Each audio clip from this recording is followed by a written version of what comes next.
This is the strategy inside everything. I'm Adam Pierno. The Strategy Inside Everything is the podcast for people who think for a living.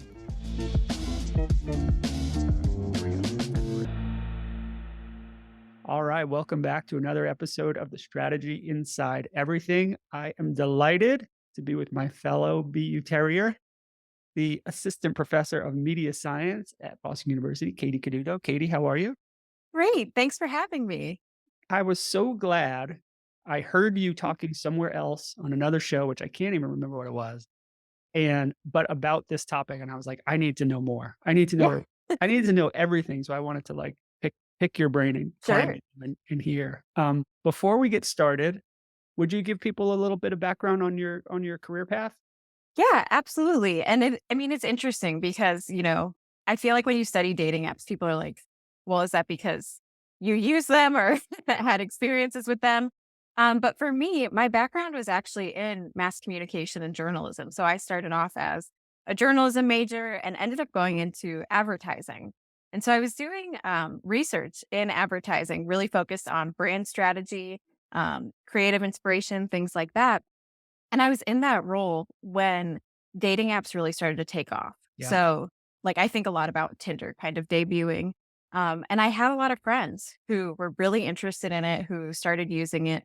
And this thing that was so fascinating to me, particularly when it was new, was watching how people swiped and whether they found success or not, right? Because that was one of the first things where I feel like you could get that almost like instant rejection and people like, a lot of my friends were just so, like, almost addicted to the apps, despite that kind of ongoing rejection. And so I went from advertising back to school. So, I sometimes joke that, like, dating apps are why I got a PhD. It was Um, almost like you swiped right on a new yeah, career. kind of, right? Like, and I was just so interested in it, and I had thought about getting a PhD anyway, and I finally felt like I had a topic I could really kind of dive really deep into. And so that's how I ended up going to Ohio State for my PhD. I looked at programs that had people who were studying communication technology, found my advisor who, we met and connected right away. So I went to Ohio State and Nice. pretty much from day one started studying dating apps. Like that was really what I went there to Does do. that for the uninitiated listener who's maybe not pursued an advanced degree or especially a PhD, Mhm. is that you have to sort of pitch your thesis, you have to pitch your area of study and find someone who sort of sponsors it. Exactly, exactly. The idea is that, to go into a PhD, at least in communication, you really should have an idea of what you're going to study and who can support it because you don't want to go into a PhD program without having a really strong advisor. And I think that's part of why I ended up being successful in my program is I had an advisor who could really guide my thinking, guide the projects I Yeah. was interested in, and also was encouraging me to kind of jump into this topic specifically right away. And so, I've been formally studying dating apps since 2016. And a lot of Wha that was just based on, who was kind of supporting me. And so I've basically stuck with the topic in some form since then. And it's been kind of interesting to follow it. So once I finished at Ohio State, I was actually a professor first at South Dakota State. And now I'm at Boston. And across all of those universities, I feel like the universities themselves, the people I've been working with and for, have also been enthusiastic about the topic, in part because there are so many implications from it, right? Like both at that more interpersonal level, but then also when we think about how we advertise ourselves to potential partners, right? What we post online, all those kinds of And things. were you at an agency or when you said you were in Yeah. advertising? Yeah. I worked at an ad agency in Cleveland, Ohio. Oh, okay. Got it. So you were on the research side though, or the brand Yep. strategy side. Yeah. Yeah. The research side. And we were actually a whole division. It was the strategic services group. So Great. um yeah, so right, did the research, but then we also tended to apply the research. So my formal title was account planner. So I would do the research and then do the strategy based on the research. Got it. Yeah, listeners to the show are very familiar with account planning, that's for sure. Yeah, that I had a feeling. So, the reason I reached out to you was this research that you did, and I'm thinking gosh, I should really know this, but I think it was maybe an episode of The Endless Thread? Yes, yes. Okay, that's what I think I heard you on, and it was about bots. Oh, in fact, Mhm. it was. Yes. It's about I'll link to this in the show notes, but it was about a bot that someone created Mhm. inside the dating app that would communicate Yes. with the user, kinda like we're seeing sick people do now with, the GPT chat Sydney Yep. bot, Yep. and yikes. But so they were talking to you about the ethics of that and your Mhm. Mhm. feeling. My question was really I was like, "It never occurred to me that someone would have expertise in this particular thing." Yeah. Yeah. I'm not a user of those apps. I've been married since before those apps, came out. But the game of swiping or whatever the functionality is to me, it occurred to me, is very I don't know if addictive is the right word, maybe you can speak to that. Mhm. Mhm. But the activity of the app itself plays almost a separate role from going on the date. Oh, absolutely. Is that something you've researched or you have findings of? Yeah, that's absolutely. That was actually part of what got me so intrigued by the apps because the apps, in a lot of ways, they have similarities to the kind of original online dating websites. But the thing that made the apps so different is that swipe feature, particularly Tinder. When you think about, Tinder's kind of the original of these apps. Not to discredit Grinder, which was around first. The Grinder didn't have that swipe interface. And I Right. feel like when you look at Tinder, that's really what changed the game. And for me, that was what was so interesting. And so actually the very first study I did was on compulsive use of apps and this feeling that people can't stop swiping. And I thought, because I just thought that was so interesting, especially when you're thinking about the intent of an app. Theoretically, you're downloading a dating app because you either want to start a relationship, have a hookup, right? Like there's like a real interpersonal connection that Yeah. you're searching for. And to kind Like of that you're reduce that, outsourcing that to technology is pretty it, like, I did online dating before I was married, but not with an app that feels like, this is gonna supercharge this." that supercharge is a great kind of way to think of it or explain it. And to me, it was just so interesting to see like how quickly a lot of people would kind of swipe through profiles. And so part of why I got interested in it at all was because, in my opinion, there's no way you're really seeing the full person, the full profile, especially knowing just how quickly some people swipe. And so what I first looked at was how social anxiety and loneliness could really play into this. And I kind of theorized that, if you're socially anxious, you're probably using dating apps because they feel a little safer maybe than being in person. It's one thing to have to walk up to someone like, at a bar or when you're otherwise out with friends. Totally different to be able to swipe on them. Yeah. And so that was kind of the first study was looking at how social anxiety played into this. And sure enough, people who were socially anxious tended to be compulsive swipers. And I mean, that's self-reported. So, sometimes with surveys, you worry about that kind of social desirability bias. But 100%, even yeah. with that, um, I mean, people were just like, yeah, I do this. Like, I cannot stop.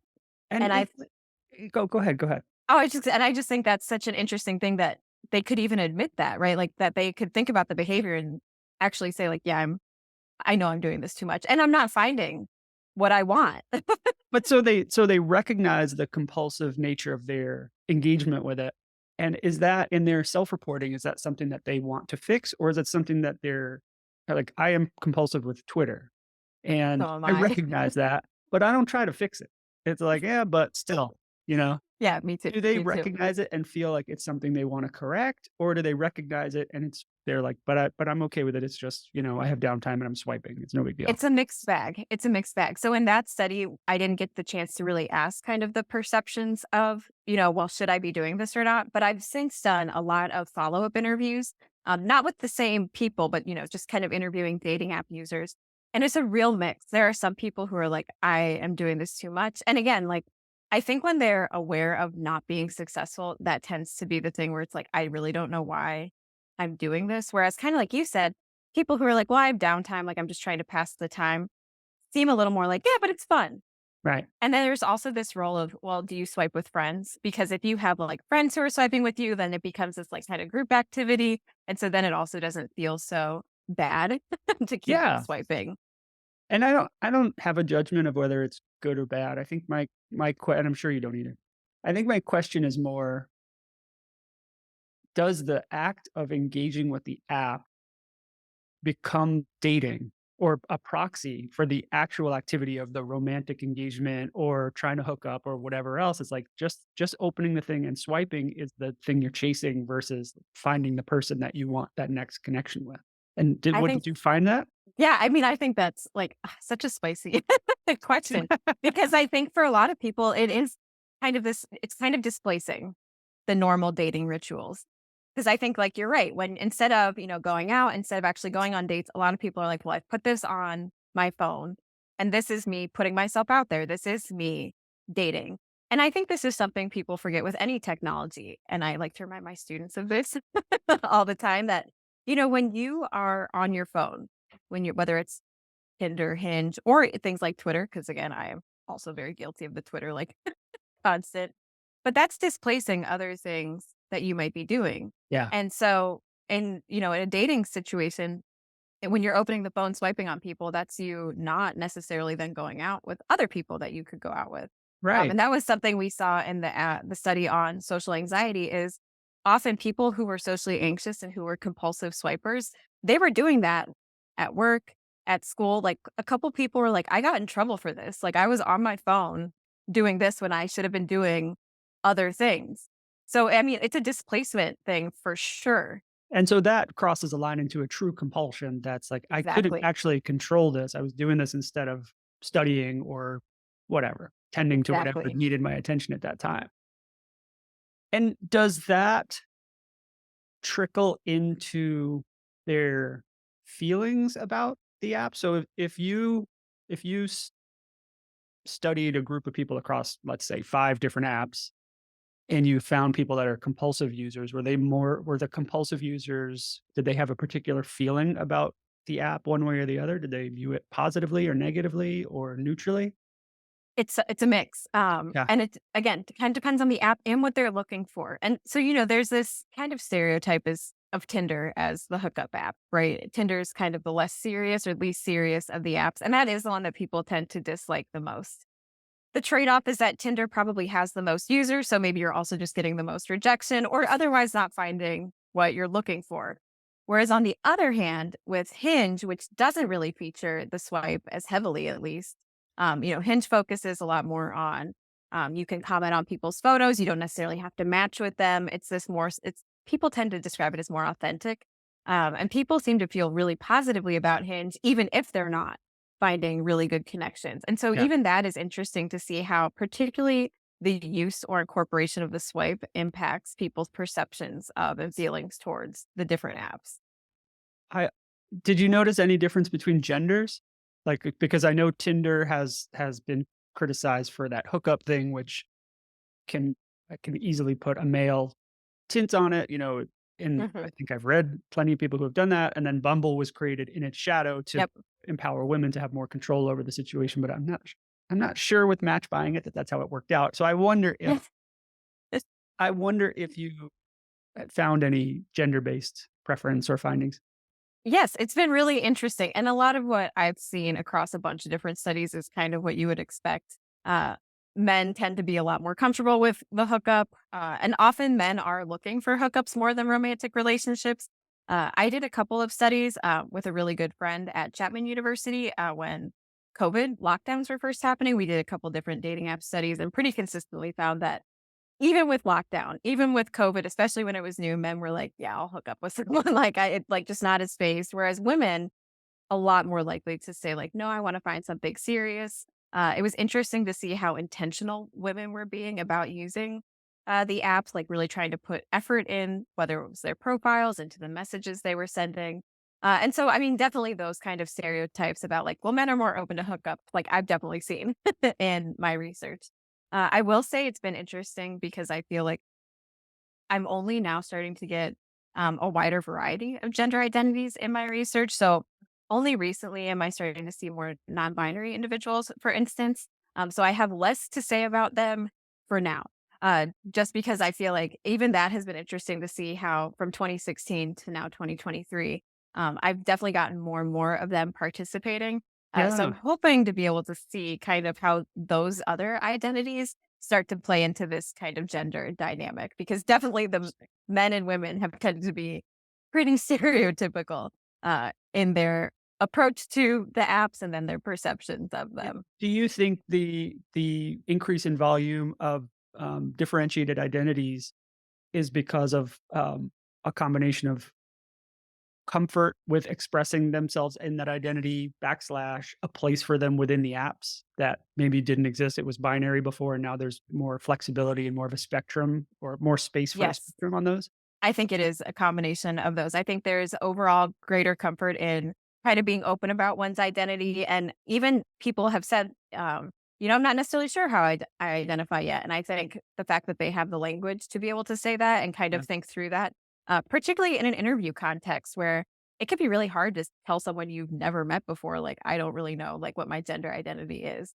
And so I think there is that just kind of greater comfort and also confidence, right? In being able to say, like, I am this identity or I identify this way, coupled then with the fact that the apps themselves have a lot more built into the actual interfaces to be able to put a really wide variety of gender identities and preferences.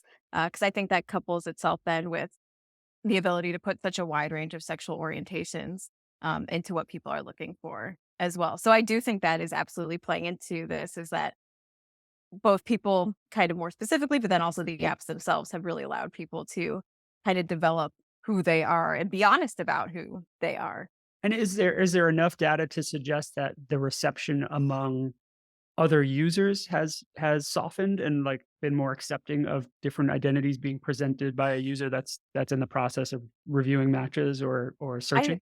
That's a great question. I don't have a lot of data on that yet. That's one of, I think, kind of my future directions that I'd be very curious to see. Um, and I think some of this, again, there's always trade-offs with kind of who's using and how they're approaching. I do feel like, particularly with sexual minority individuals, so whether that's, LGBTQ, kind of anyone in that spectrum, Yeah. a lot of them are very intentional about which apps they use and who they're kind of set to allow that to see their profiles. Quite a few people I've interviewed haven't actually been out to people they know. And Okay. so that adds kind of a layer of consideration, right? A layer of privacy of, I'm on Grinder, but that is because I don't want anyone who knows me to Yeah, see there's who a I there's am. also So a layer of risk on their part. exactly, exactly. And so I think that's probably an element of this too that's worth considering is, what the risk factor is. And so, when we think about who else is perceiving them, there's often additional levels of control that are kind of put in place.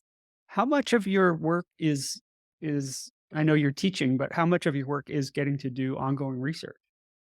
Yeah, a lot of it, which is great. That's part of why I ended up coming to BU is because They were like, "Publish, publish, publish, let's go." yeah, that was it. And I was like, sign me up. Yeah. Oh, um, that's great. yeah, so I feel like I have a really good balance. So I would say I spend about half my time doing research and then about half teaching. So it's a really nice split. That's fantastic. You mentioned so number 1, I wanna bookmark already that when that study is up to date, when you have new data for that non-binary audience where you're coming back on. Okay, cool. Um, Number 2, though, when you were talking about, gendered perceptions or presentations of self, during COVID lockdown in the study you did with your, colleague at Chapman, did those behaviors persist, or was it like, you know, Dr. Fauci said you can go outside now, and they were like, "All right, all bets are off. I'm going back to the old ways," Yeah, or this if is they were old ways? so interesting because I collected data on a couple different like dating habits throughout this time. And so interesting. We first collected data in April 2020. So April 2020, women in particular were like, I am locked down, I'm staying safe. I'm really going to think about who I'm matching with and kind of create these meaningful connections. Whereas men, for the most part, were like, I don't care, like it's fine. And again, not to say that men were having like a free for all, but a lot of it was like, if I find someone, if I match with someone, like I'm not going to put it off because of lockdown. What's really interesting, so I've also collected data on sexting specifically because I think that's a really interesting component of online dating, particularly in COVID. And Yeah. that was something I, was kind of curious to see how people, when you're locked down, but you're still on dating apps, but you're maybe not meeting people, how are you connecting with them? And what has been really interesting is how sexting itself kind of stopped a little bit because people were like, I thought this would be, I was like, I think everyone's going to sext and I I'll thought just, there would have been a spike. So did I. And so what's so interesting is a lot of people were like so craving in-person connection that sexting kind of not totally stopped. Like there were plenty of people who were still sexting, Right. but a lot of people were like, I'm locked down. I have friends and family who are locked down. I want any kind of in-person connection. Like I just want to see someone. I want to Yeah. talk to someone. And so I think it's interesting to think about how when more and more things got put onto our phones and our computers, some of those other things that we've typically reserved for phone, computer, it was like, I need a break from this. Like, I don't want to look at a screen. I want connection basically in any other form. How does your research, and you've done a number of studies, so maybe there's multiple answers here, but typically, where do you draw the line between the app, the digital part of the behavior, and the in-person IRL physical part of the Yeah. dating world, or do you stop at, you know, I don't know, is there a line? I don't think there is because so many of these things bleed over. And to me, the whole process is fascinating because just by choosing to initiate online, like you're kind of changing the dynamic of the relationship itself. It's in my mind, when you meet someone in person, often we date people, get with people that we've known in some other way, right? Like there's that classic, like, oh, we were friends first, or we met through, some kind of community thing that we were part of, whether that's school, work, church. When you're on a dating app, like, you don't necessarily have those kind of existing connections or context cues, and I think that's really interesting to think about. And what I've looked at is then how that influences kind of the progression to meeting in Interesting. person. And so one of the things I love to talk to people about is kind of the steps they take once they've matched with someone. Because again, when you don't have those kind of other context cues or even just people who know the person to say, like, yeah, they're really cool or they're really good, you have to find information in other ways. And so a lot of people I've talked to are like, okay, I match with the person on Tinder, but now I have to add them on Instagram. I have to see photos of them kind of in their natural habitat, or I have to see like that they're, actually doing the things that they say they do in their profile. Gen Z is great for, they're like, I have to add people on Snapchat because it's not just seeing the photos, but it's seeing the real time Yeah. updates.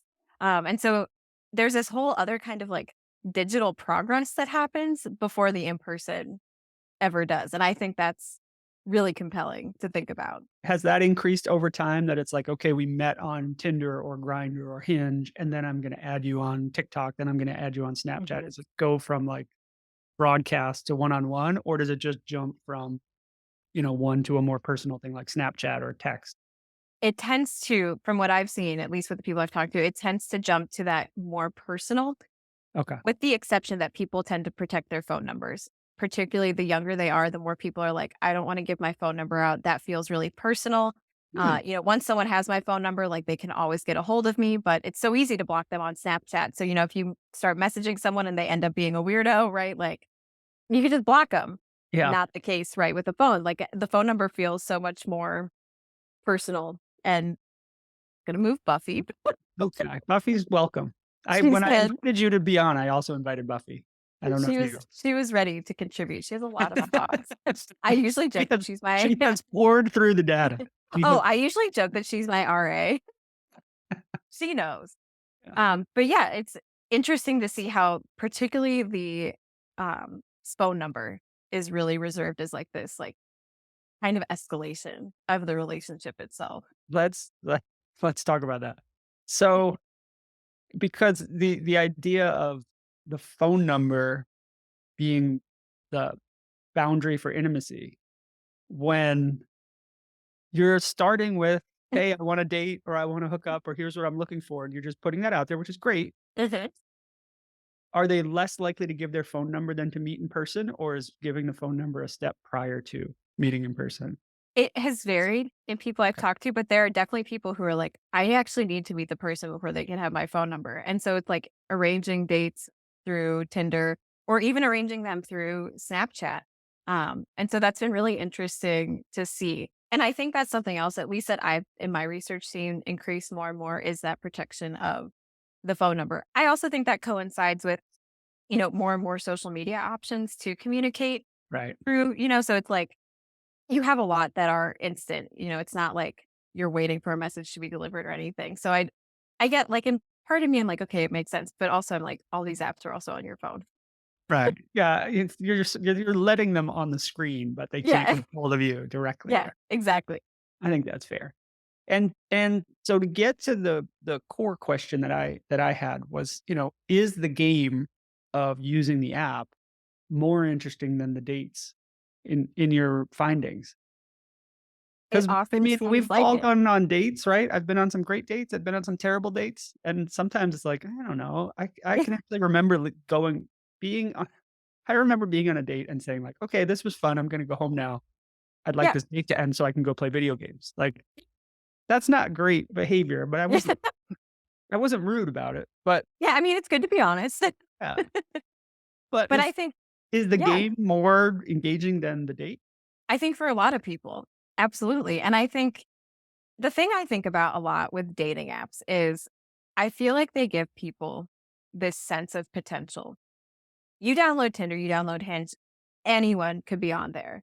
And I mean, anyone within that kind of, physical location that you said, so whether that's 5 miles away, 10 miles away, whatever the case may be. But I think for people that potential is often more enticing, more exciting than actually going on a date, especially when you look at people who, like we said earlier, a lot of people use these apps in their downtime as a way to just kind of kill some time. And so thinking about like, you never know who could be on the app, right? Like there's just this whole world, this whole pool out there. And so why would I meet someone when I could keep swiping, right? And then like maybe even find someone better or find someone who's just like the perfect match. I experience this when I'm scrolling Netflix, where I'm like, "Okay, I could watch this, but let me Yeah. not choose it yet." Because once I choose, I've chosen, and I Yeah, you're can't. committed. Yeah. And is that the same feeling? I think so. I think for a lot of people it is. And especially when you think about romantic partnerships, a lot of people, they're not gonna half-ass it, right? Like, if you're gonna have a relationship, like, you want it to be a good one. Like, if you're gonna go on a date, you're putting in this work on your phone, like, you want it to be a good one, and so I think that's part of why the game works so well. I mean, I've said, like, the dudes who started Tinder are, like, evil genius at this because making it a game was a great idea because 'cause you're not just tapping into that pool, now you're really feeling like you're in it and swiping through it, and you just never know. And I also think that's why people who, like I said earlier, you have a lot of people who never find a good match, who, go on lots of unsuccessful dates. But that sense of what if, right? Like, your person could be one more swipe Mhm. away, and wouldn't it feel awful if you stopped swiping when they would be the next one? Ugh, yeah, that is very much like a drug. Yeah, In your opinion, what is the most genius part of what they did? I think just that the card deck. Swiping is so easy and it feels endless. And Well, this it is the is thing it with I think it probably is endless. exactly. And this is the thing with all social media. When you think about Twitter, when you think about Facebook, they have the endless scroll. Even if you run out of, you've seen every tweet from everyone you've followed, Twitter will find other things to Oh, put yeah. in your feed. It'll be Instagram does all the same thing. Elon Musk, but yeah, Yeah, no. but yeah, you'll still there will be content there for you to consume. And Tinder, right, and all these others, Bumble, they all operate on that same idea that there is always going to be content for you to consume. The content in this case is just people you might date. And if you look, like people who are like really heavy users of the apps, they'll start to swipe on the same people over and over again. And that's because, right, at the end of the day, they're apps. They want you to spend time on them because they want to be able to sell advertising. They want to sell premium uh, subscriptions to them. So they want you. I've heard It's that story of people saying, "Well, we matched 3 or 4 times before we finally swiped and dated." mhm, And it's yeah. like, how did you see each other again? I'm not really maybe I don't understand how it works, but it just sounds like you go to the bottom of the pile and then the pile gets shuffled and there you Yeah, are, you that's show up it. again. That's it. Exactly. So even when you swipe left on someone, they might sneak back in Yeah, they eventually. don't And go you away also have, forever. they don't. And I mean, if like you have people who maybe they get off the app, delete their profile, because they got into a relationship for even just a couple months, they Mm, make a new profile back in the deck. got it. And here we are again. We Exactly. get to look at each other, decide if we wanna swipe. Exactly. And then you have it where, you have people who are matching across apps because a lot of people, they don't just have a Tinder profile, they're also on Hinge or they're on Bumble. A lot of people don't just use one because, again, there's that sense of what if? What if my perfect person isn't on Tinder? They're on Hinge. So I need to make sure I'm covering my bases. And do people like, I am a different person on slightly different person on LinkedIn than I am on Twitter, right? Mhm. Different context. Are people different on Hinge than they are on Tinder than they are on Bumble, or is it pretty much copy paste? I think it depends on the app because again, and people I've talked to, and it's a lot of the survey data I've collected, especially more recent data. Hinge in particular is the one people are like, this is the relationship app. Like, this is where I'm going to find Okay. a partner. And so I do think people, from what I've seen, tend to take Hinge a little more seriously. Whereas I think you're seeing more of the copy and paste on things like Tinder and Bumble, on the more swipe based ones. And I think Bumble's really interesting to think about because, like we said earlier, it was really created to empower women. Everyone I've talked to, both in research and also just anecdotally, friends, um, they're like, yeah, the woman has to message first on Bumble, but you still end up getting a lot of the kind of traditional gender roles playing out. Yeah. Women will say like, "Hi," and then kind of still expect the man to really provide Right. this conversation starter. And so even that's been interesting to see how, Bumble was created, I think, with really good intent. Um, but I think some of our digital habits are just ingrained in. And maybe human nature, like, Yeah, or like absolutely. learn gender roles maybe is a better way to Yeah. say it. Yeah, yes, I think so. I think that's a lot of it that we just kind of, we grew up a certain way and have, these kind of societal things that play out. And this is what I always say to people too is in a lot of ways, like dating apps aren't any different from meeting people in other ways, right? Like just because you have a tool that empowers women doesn't mean that it's going to be used that way. Like Right. in a lot of ways, we're just taking things that we do in person and putting them online. Right. Besides the swipe, what is there another kind of UX trick that you found to be addictive or, um, creating that pull for users? The photos, this comes up every survey. I mean, just collected some data, and this constantly is the thing that so not only is it the ability to swipe, but the ability to really see someone and to be able to look through their photos. That is the thing people look for. It's the thing they're interested in. Photos are a verification tool. It kind of tells you if someone really is like how they say they are. It's so interesting to see. And of course, then you have like lots of people I've interviewed always say, like, I'm trying not to be shallow, but at the end of the day, the photos This what part I has to work, yeah. that's it. Like the photo has to like there has to be some attraction or something about the photo that pulls me in. But it's Otherwise, like like it's also like going through a catalog in a way, like, swiping through those mhm. photos or tapping on them to look through someone's photo album, and that's been a Yeah. behavior forever. Yeah, exactly. And so they come maybe they that's another piece they enjoy, and they come back for. Yes. Yeah, definitely. Because again, the photos, that's like a link you need. And I always and I think it's okay sometimes. Again, a lot of people are like, I don't want to be shallow or whatever, but I think it's fair to say like you are attracted to certain people or not, like that's and you would do that in person. So I try to, some people I think can be really hard on themselves about that. And it's like, no, you are allowed to say like there are certain things I'm attracted to I or not. think it's unavoidable. Yeah, absolutely. Like, I'm sorry, but at the end of the day, like, you're not going to date someone that you're not at least a little bit physically interested in. I get the discomfort with putting it out there, but yeah, but I think it's unavoidable. Do Yeah, you absolutely. so you, in your teaching, you teach social media, Mhm. and what are some of the similarities in social media compulsion? Like, I'm thinking TikTok. I made a joke about Twitter being my compulsion only because 'cause I'm too dumb to understand TikTok. But seeing people really use the heck out of it. Um, what are some of the elements of social that are shared by the dating apps? Yeah, so I've also done research into just social media compulsion because I think it's so interesting to see kind of those similarities and what's drawing people online in a bunch of different ways. And so I think one thing that's interesting is whether it's dating apps, TikTok, Twitter, any of them, a lot of this stuff is being used compulsively in people's downtime. People are like so incapable anymore of just like sitting with their thoughts. And I'm guilty. Like, I'm not saying like, because again, Twitter, my friends know, like they make fun of me because I'm such a stan. I can't like get away from it. Fine.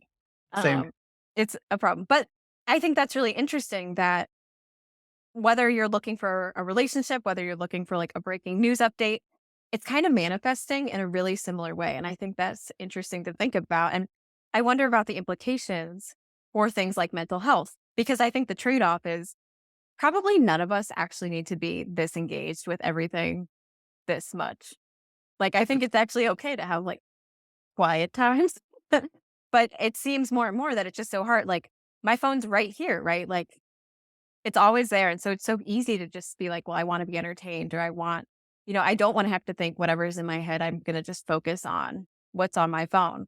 And so that's been like one of the key things that I've looked at, and it's something I actually talk about with my students is how, in a lot of ways, dating apps are just a form of social media, Yeah. right? A lot of the behaviors, a lot of the motivations end up being the same. Are there common, is someone who is, uh, you know, more heavy user of dating apps also a heavy user of social apps? Is there an overlap? Is there no overlap? Are they totally is one a replacement for the other? Great question. My research is a little mixed on this Okay. right now, and that's because I haven't measured a lot of these simultaneously, so I have, like, Mhm. a lot of different groups I've looked at, but it does seem some of the motivation actually ends up being really similar. A lot of it, again, thinking about people who are looking for if you're kinda anxious, something about the internet's drawing you, and so social anxiety might be pushing you or pulling you toward dating apps, but a lot of what I've seen is people who are just kind of anxious about the state of the world are also those who are then looking at things like Twitter, TikTok, Facebook, particularly for news updates, things Mhm. like that. And so I think that's interesting too, that you're seeing kind of different forms of anxiety really play into this kind of compulsive use, whether it's of social media broadly, dating apps specifically. And it's interesting to think about how those might be tools for reassurance or empowerment. Because again, I think if you're socially anxious, there's a good reason to be looking at dating apps as an option for meeting people. The trade off being that sometimes that doesn't manifest in the ways you hoped or wanted. Yeah, I wonder if there's an alignment between a particular area of anxiety and a particular category of apps, whether it's social apps, dating apps, Hmm. casual game, Hmm. and seeing how that might reveal itself. I'm sure there's huge crossover, but Yeah, that's exactly. interesting. What's the next research on your docket? That's a great question. Actually looking at kind of digging further into what people are looking for in photos online, specifically in dating apps specifically. Because I think especially with AI, it's interesting to think about not just what people are looking for in photos, but now how they're verifying that Yeah. someone's real or not. Especially with ChatGPT, there's I feel like growing anxiety about um, how do I know that the person I'm talking to is a real person, or how do I know that they haven't kind of used an app to start talking with me. And so I think that's really interesting and what I've started collecting some data on. So that's kind of the next like big area of focus. And then I have a couple ongoing sexting studies as well, just trying to understand like kind of the perception of privacy that is associated with that. Because especially in a dating app, when you've just met someone, do you really want to just jump right into Yeah. sexting with them, especially if you're not even sharing your phone number. Like, I just think that is so interesting where it's like, I don't want them to have my phone number, but like I'll send them a topless picture. Like, I don't Yeah, know, I don't know where the line is there. Yeah, exactly. And I think a lot of people don't. And I think it's interesting to hear how people are kind of reasoning through that and establishing boundaries for themselves or not. Well, I'm gonna be looking for the paper that you put out with the new research on photos and photo habits. Yes. It's really interesting. Yes. Katie, where I'll can let you know. people Yeah, please do. Katie, where can people find you online? I am very much On on Twitter, I Twitter, know, yeah. of course, at KD Coduto, Coduto, and my website is the same as my Twitter handle, so very easy to find online. Yeah, well, I'll be linking to all those things in the show notes. Awesome. Thank you so much for answering I think I reached out to you on your website, so thank you Yes. for responding, and really great to make this time with you. Really appreciate it. Yeah, thanks for having me.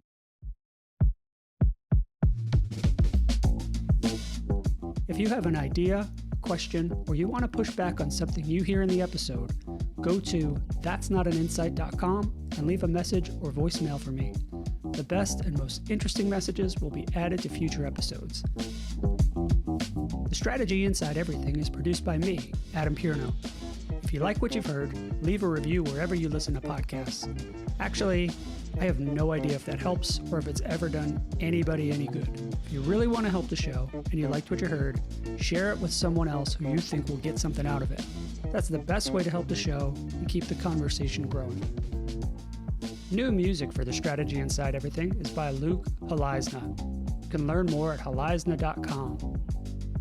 If you like what you're listening to, you can also go to Luke's Patreon and make a donation. It's at patreon.com/Halaisna.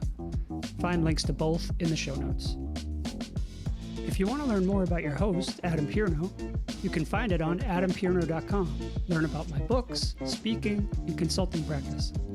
Thanks so much for listening.